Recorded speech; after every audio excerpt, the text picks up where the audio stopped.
Hello, my friends, and welcome back to the Lost Art Project, Veterans Voices. I'm your host, AJ Cox, and today we're going to have one heck of a veteran story. But before we get into it, if you're enjoying these podcasts, make sure you hit up the website. That's the Lost Art Project, veteransvoices.org. Again, that's the Lost Art Project, veteransvoices.org. We are a newly founded 501c3 nonprofit. If there's any way you can help us, it'd be much appreciated. Big shout out to the Till Valhalla Project out there doing amazing things. If you don't know anything about them, go check them out. Even if you do, check them out again. They're always doing new and improved things. So go check them out. And if you can support them, it would be much appreciated. You can find them at tillvalhallaproject.com.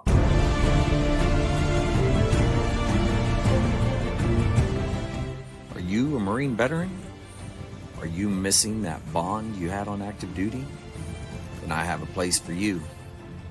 Join the only congressionally chartered Marine Corps veteran service organization, the Marine Corps League.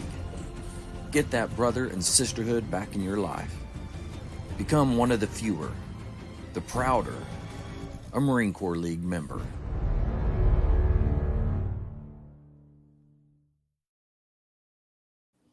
All right, here we are, man. I got OB Brewer with the Navy veteran, Seabee, as a matter of fact. It's very exciting. I think you're the first person I've had on here that was a Seabee, so I'm pretty excited about this to hear what you did. So, how you doing today? Fine, I'm doing very fine. Thank you, sir. All right, awesome. Well, hey, let's just jump into it. Let's start where you grew up. Tell me a little bit about that. What was it like, and then what eventually drew you to military service? I grew up 80 miles south of where we're sitting right now, southwest here down in the mountains of southeast Oklahoma. Very nice. I like. Now, what was the name of the town in that area? Tallahassee. Tallahassee, yeah. Choctaw country. Yeah. Now, are you Choctaw? My dad was quarter Choctaw. My mother was quarter Creek. Oh, wow. Okay. Very nice.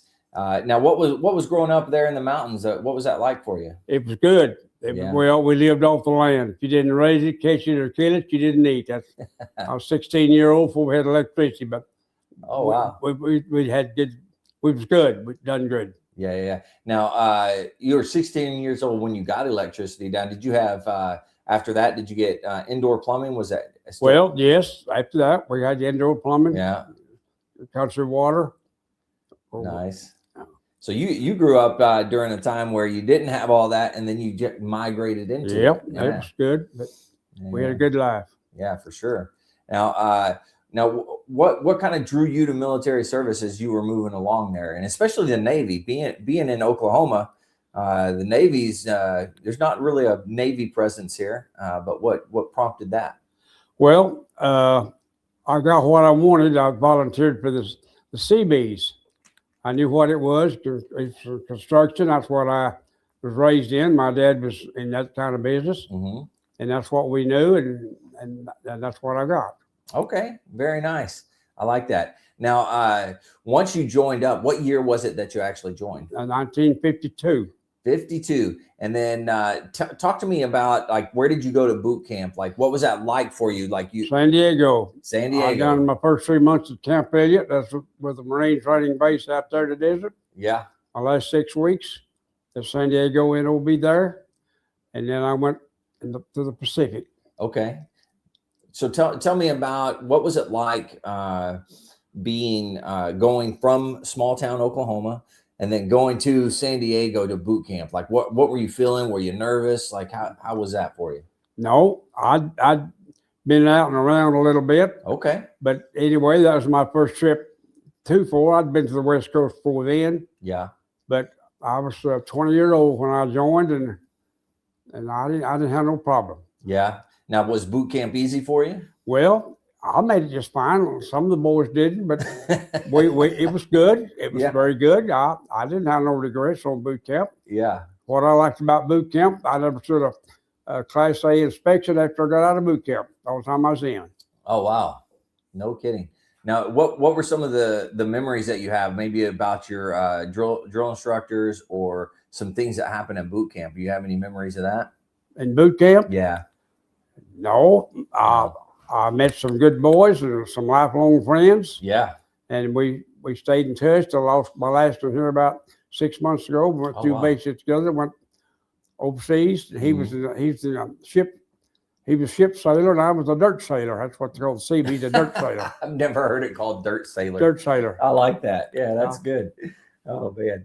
Okay, so you finished boot camp, and then you had to do the training to become a Seabee. So what was that training? I went to TI, took my advanced combat training under the Marines. Mm-hmm. I went in. It did during the Korean War, and I went in. So we was prepared. Yeah, yeah, and that's pretty normal for the Marines to train the Seabees like that. Yep. Yeah. Yep. Very nice. Now, once you got through that training, like where were they going to send you at that point? I spent my first deployment on Anderson Air Force Base in the Marianas. Oh, wow. You know where that's at? Yeah. Guam. Uh-huh. We had a block plant, a rock crusher, and an asphalt plant, and they was rebuilding all the stuff. We built a new battalion there, a new NAS station there, and supplied the whole island, as far as the military was concerned, with building material. Yeah. That was our job. Charlie Company. Yeah. Now, like when you talk about the building, you're talking the actual buildings themselves. No, we made the material. The material. Okay. We made and delivered the material. Got it. Okay. And then so somebody else was putting it together. We had the carpenters and builders. And I was construction. I was heavy equipment operator. Okay. And what heavy equipments, like which ones specifically? I was licensed to run anything that had wheels or tracks on it. Oh, wow. So pretty much everything. Yes. Yes. Very nice. Land or sea. I've done some stuff on sea. Really? Yeah. Oh, wow. Now, that's very interesting. Tell me a little bit about that. Like, what was that like? Well, I've done a tour on Midway. Uh-huh. That's quite a lot of history there at Midway. Oh, yeah.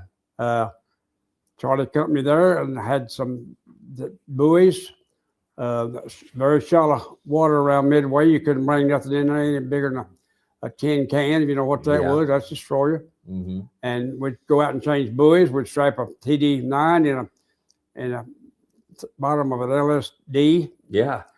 And we'd go out there and change them buoys. No kidding.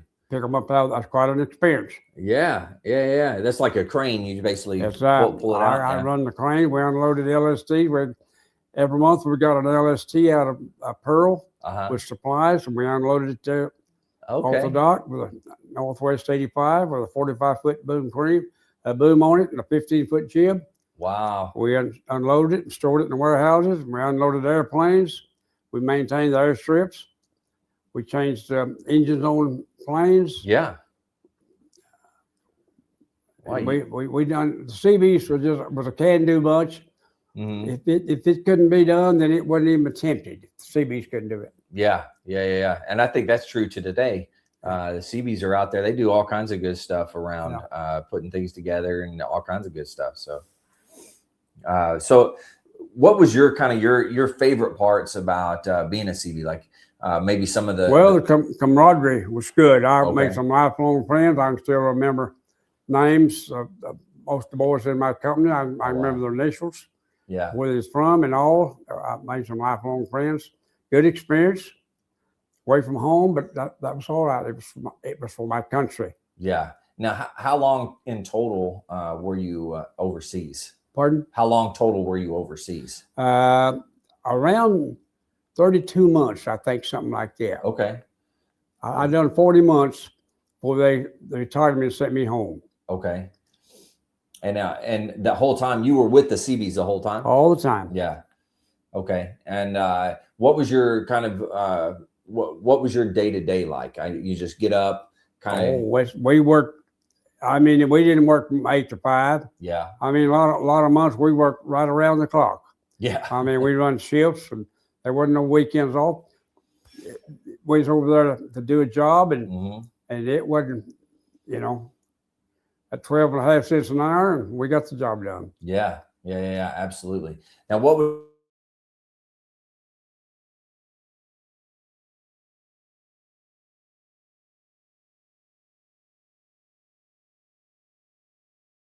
just enjoying what I was doing, I guess. Yeah. Okay. We didn't. There wasn't no partying. There wasn't no beach parties. Yeah. We all worked. We had a job to do, and it was during wartime, and there wasn't no R&R. Yeah.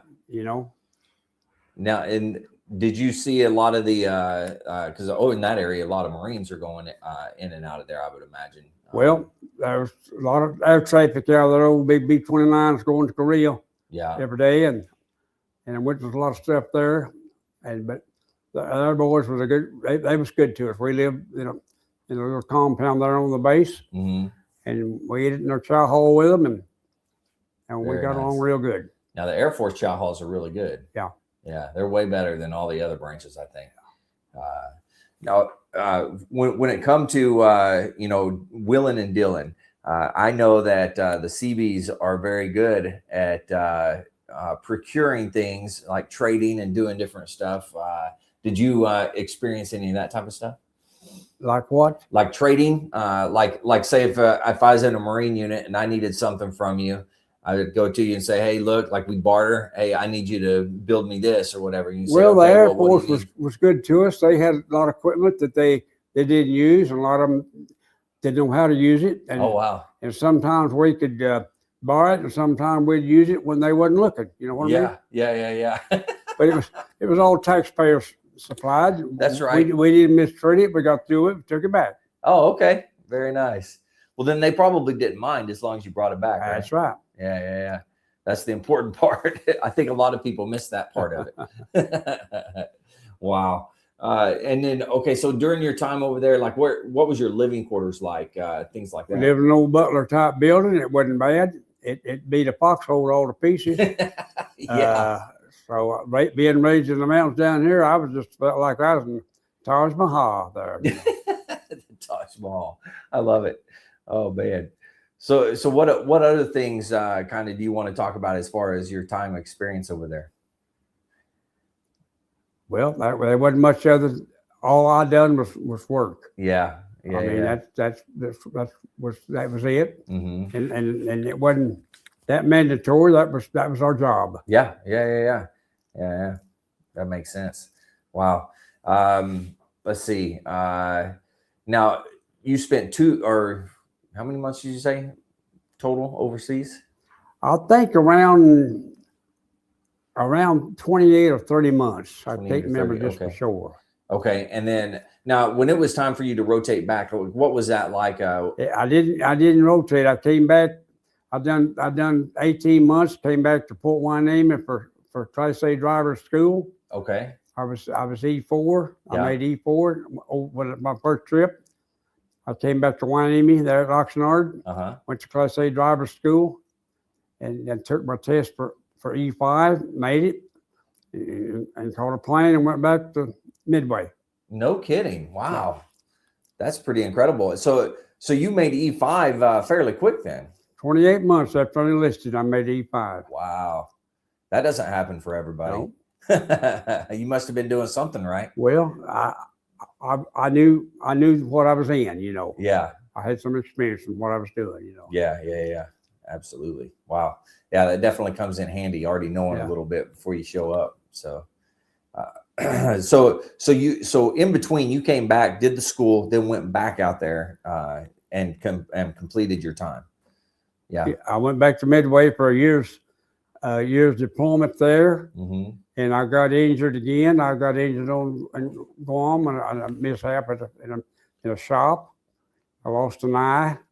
Oh, wow. And then I went ahead and went back to duty and stayed about a year and went back to Midway, stayed 6 months, and my vision started getting worse. So they sent me back to Pearl, their tripper, for 2 weeks. And I came to Oak Knoll there at Mare Island and Vallejo.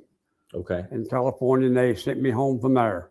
Oh, okay. On TAD. I was on TAD about 6 months before they released me. Oh, so TAD where? To home. Oh, home. Okay. To recover, basically? Well, they done all that to do, Oh, I see. Okay. Then they retired me.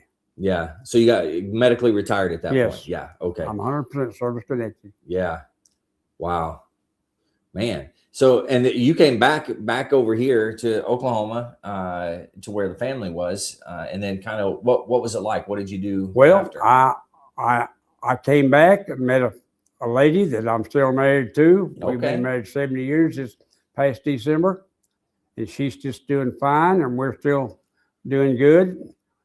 I went to work for the Defense Department Okay. and Special Weapons. Mm-hmm. Worked 2 years in Special Weapons, and I transferred to Central Files. And that's about all I can tell you. I carried a level 2 top secret clearance. Yeah, that makes sense. Yeah. And that's about all I can say about that. Yeah. No, I get you. I get you. Wow. So how long did you do at the Defense Department total? 4 years. Then they wanted me to travel. Mm-hmm. Then I transferred to the Postal Service. Oh, wow. I retired out of the Postal Service. I'm a triple dipper. You taxpayers are good to me. I retired out of my hometown there as a certified second-class postmaster. Oh, wow. I worked different offices at OIC, at different offices. Uh-huh. And I retired out of there when I was 47-year-old and got my class ACDL license, and we had a trucking business for 25 years. No kidding. Wow. Then when I got to where I couldn't pass my eye test to make it safe for everybody on the highway, I run about 3 million accident-free miles with one eye. And it was time to get out. Yeah. And let somebody else have it. So I did. Uh-huh. So you basically sold the business at that point? Yeah. Yeah. We had it. We were owner operators. We run 7 states. Wow. It was family owned business. And we owned property there in the valley. And then for 10 years, I went to the veterans home at Sulphur, Oklahoma, and stayed 8.5 years out there. Okay. And VA's done me good. Yeah. They've been good to me. Yeah. You know, a lot of people, they don't necessarily like the VA, but I have not had any bad experiences with the VA. I've been in them 71 years now, and they took good care of me. And of course, it's a 2-way road. You got to be good if you want to be treated good. Oh yeah, that's very true. Yeah. That's a very good life lesson that people need to really grab hold of, right? They've been good to me and my family. Yeah, absolutely. Now, what the trucking business that you had, like what were you hauling? I run a flatbed and an end dump. Okay. I pro-ready for 7 states. I had my own authority. Yeah. I pulled for other people, but I had more stuff I could handle and I could take care of, Yeah. personal stuff. Yeah. So you did quite a bit of hauling. You said how many miles was it?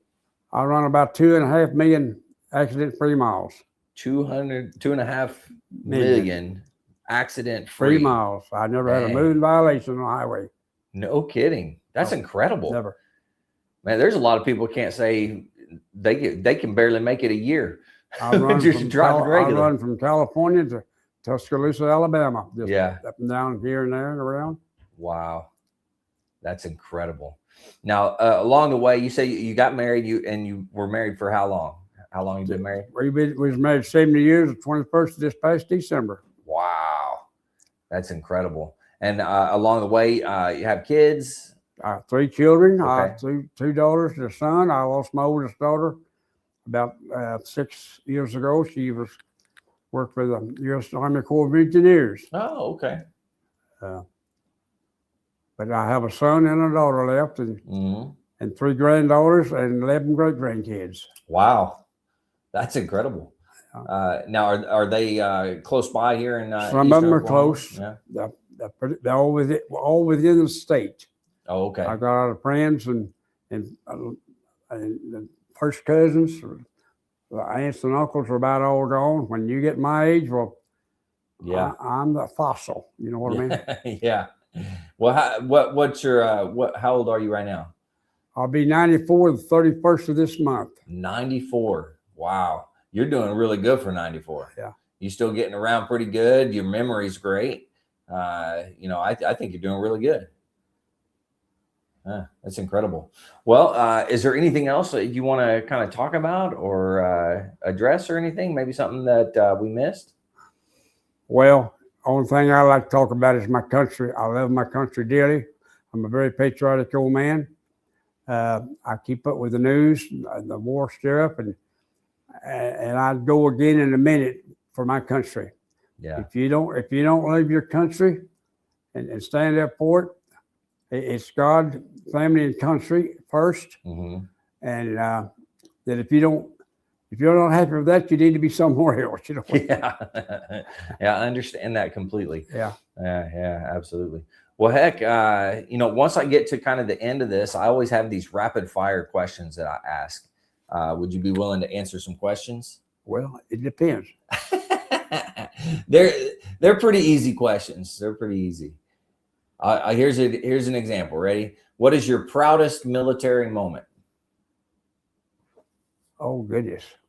I'll tell you what just really stirs me is when I see Old Glory flying. It just does something to me that if you've never wore that uniform and was really dedicated to your country and seen how other people live and how we here in America, and you can't appreciate this country and fight for it and pass that on to your children, your great-grandchildren, then you've got a serious problem. Yeah. So I love to see Old Glory fly. Yeah, absolutely. It is one of the greatest things to be able to see, in my opinion, as well. Yeah, I like it. What is your most embarrassing military moment? Oh gosh, I don't think of no embarrassing. Nothing embarrassing? Well, that's good. No, Yeah. I don't have, and I have no regrets. Yeah. No, Good. embarrassment at all. Yeah. You know. Yeah. Very nice. All right. If you could be one military leader for a day, who would that be? Oh goodness, I don't know.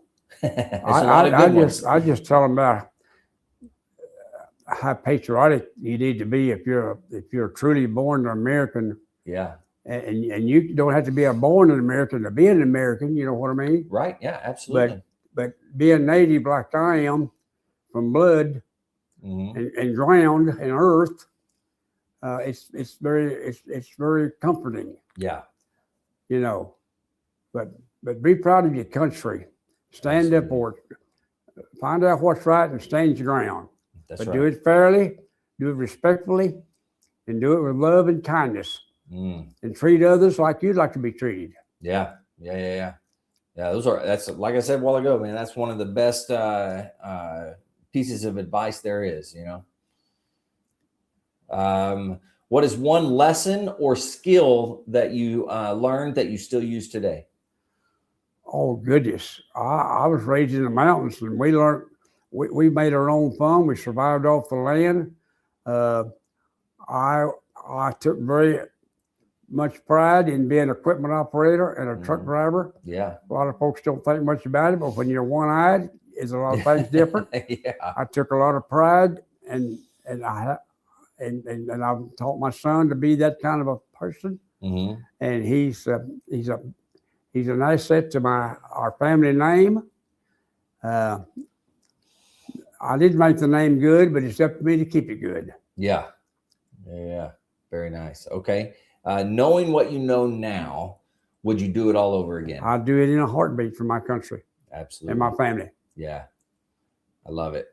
All right. This is where we come, where I give you an opportunity for words of wisdom or just something that you want to leave the listeners with, anything like that. All right. It's real simple for me. It's God, family, and country in that order. Yeah. Without the Lord God Almighty, you can't take another breath. Without family, I don't know how you'd survive without family. Yeah. A lot of folks don't, but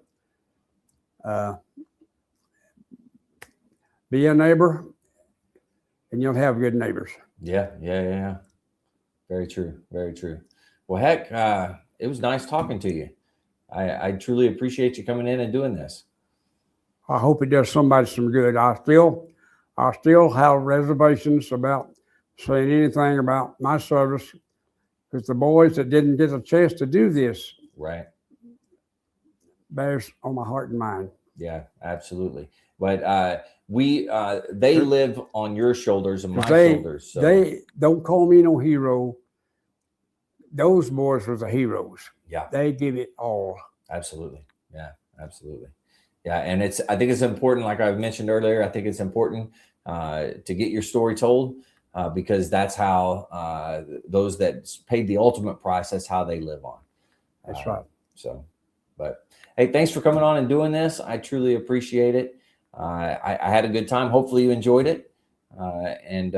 Yeah, 94 years young, Navy Seabee, doing all the right things in life. So thanks for doing this. Praise the Lord. All right. Hey, to all the listeners out there, if you're struggling, need help, anything like that, don't forget the VA does have some good resources. You can always dial 988, press option 1. You can always text 838-255 or go to veteranscrisisline.net and click on the chat icon. Any of those options will put you in contact with somebody that can help you out. But remember, one veteran life lost is one too many. I care about you. I know OB cares about you. The whole veteran community cares about you. So please reach out for help. And if you're out there, you're not struggling, reach out to the buddies you served with. Ask them how they're doing. If they need that helping hand, please give it to them. All right, one last time, thank you very much. To all the listeners out there, stay motivated, change your socks.